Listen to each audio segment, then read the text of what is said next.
nasıl edem ben? Uyan uyan yar sinene, sar beni, dağlar haramı, açma yaramı, perişanım ben.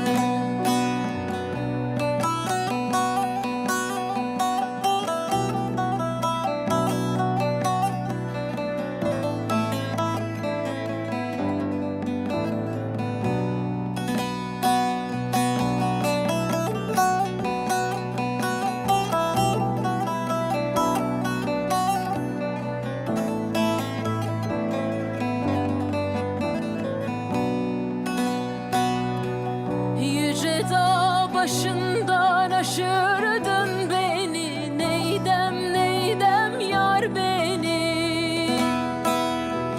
Tükenmez dertlere düşürdün beni, dağlar kışımış, yolcum üşümüş, nasıl edem ben?